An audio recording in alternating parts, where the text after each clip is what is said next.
Камин в квартире многоэтажного дома отнюдь не фантазия, а возможная реальность. Но если вы надумали установить его в квартире, может возникнуть несколько проблем. Во-первых, если вы живете в хрущевке, готовьтесь к сложной процедуре оформления технической документации. Разрешение на то, чтобы внести дымоход в проект такого дома, вам навряд ли дадут. Но попытать счастье могут жители первых и последних этажей. Здесь вывод дымохода не вызовет сложностей.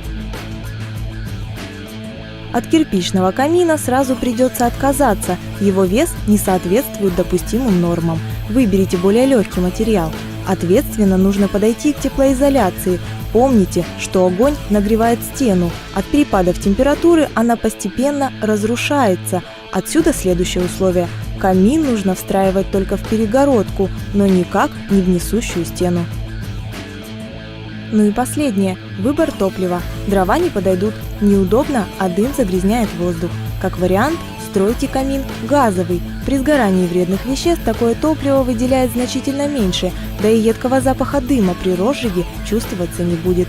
Итак, если все условия соблюдены, пару недель работы мастера и вуаля! Вы уже коротаете вечера с книгой, но не кутаясь в плед, а греясь возле жаркого камина.